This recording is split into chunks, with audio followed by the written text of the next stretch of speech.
पुण्यश्लोक अहिल्यादेवी होळकर योजना आणि या योजनेच्या संदर्भात एक महत्त्वाची अपडेट पुढे येत आहे आणि ती अपडेट सर्वांना माहिती आहे की एक प्रमुख मागणी आणि जी मागणी आता जोर धरू लागली आहे आणि त्याच संदर्भात आपला पण व्हिडिओ आहे की याच मागणीचं समर्थन म्हणून की कोणत्या मागणीचं की 2 लाख रुपयाचं अनुदान वाढायला पाहिजे। 2 लाखापर्यंतचं जे 50,000 रुपये जे काही अनुदान दिलं चाललं आहे तर ते पुरेसं नाही, यापेक्षा अधिक अनुदान द्यायला पाहिजे।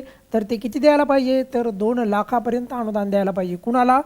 जे नियमित जे आहे पीक कर्ज भरत आहेत अल्पमुदतीचे आणि अशा शेतकऱ्यांना फक्त सध्याच्या पुण्यश्लोक अहिल्यादेवी होळकर योजनेच्या अंतर्गत फक्त आणि फक्त 50,000 रुपयापर्यंतच अनुदान मिळणार आहे। अजून अनुदान मिळालेलं नाही, कोणत्या प्रकारच्या याद्या आलेल्या नाही, जेव्हा येईल तेव्हा मी तुम्हाला अपडेट देईल।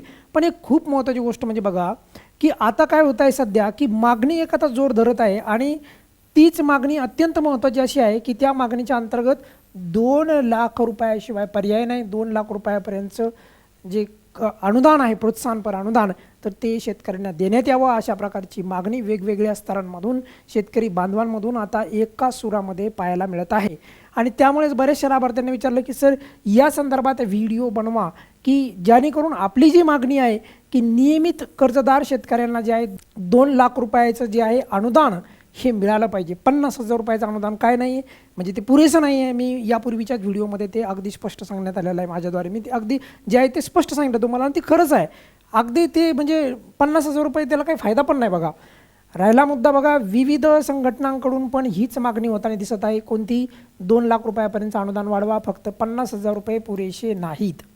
त्यानंतर बघा नियमित कर्जदार शेतकऱ्यांवर जे अन्याय करू नये अशा प्रकारची पण आता जी काही चर्चा जी आहे तर ती सर्व स्तरांमध्ये सर्व घटकांमध्ये होताना दिसत आहे। कशामुळे? कारण की जर एखादा शेतकरी नियमित कर्ज फेडत असेल तर याचा अर्थ असा मुळीच नाही की तो फारच श्रीमंत होता किंवा त्यावेळेस त्या शेतकऱ्याची परिस्थिती फारच चांगली होती, असं काही नाही। कोणी शेतकऱ्यांनी सिबिल खराब होऊ नये म्हणून कर्ज भरलेले आहेत। काही शेतकऱ्यांनी बघा की खूप हालापेष्टाच्या कंडिशनमध्ये परिस्थितीमध्ये पैसे भरलेले आहेत, सोनं नाणं विकून पण काही पैसे भरलेले आहेत म्हणजे कर्जाचे हप्ते। आणि अशा शेतकऱ्यांना जर का 50,000 रुपये दिले जात असतील तर त्यामुळेच सर्व शेतकऱ्यांची मागणी आहे की आणि त्यासोबत वेगवेगळ्या संघटनांची पण मागणी आहे की आता नियमित कर्जदार शेतकऱ्यांना अन्याय करू नका, फक्त 50,000 रुपये अनुदान पुरेसं नाही तर त्यामध्ये काय मागणी करण्यात येत आहे तर 2 लाख रुपयापर्यंतची मागणी करण्यात येत आहे। तुमचं पण काय मत आहे तर तुम्ही नक्की व्हिडिओच्या खाली कमेंट्समध्ये नक्की कळवा। पण जोपर्यंत ही यादी लागत नाही म्हणजे अनुदानाची, कारण अनुदानाची यादी आता याच्यानंतर लागणार आहे, मुख्यमंत्र्यांनी पण सांगितलं होतं बघा, त्यामुळे अनुदानाची यादी लागायच्या अगोदरच ही मागणी पूर्ण होणे याचा विचार करणे अत्यंत गरजेचं आहे।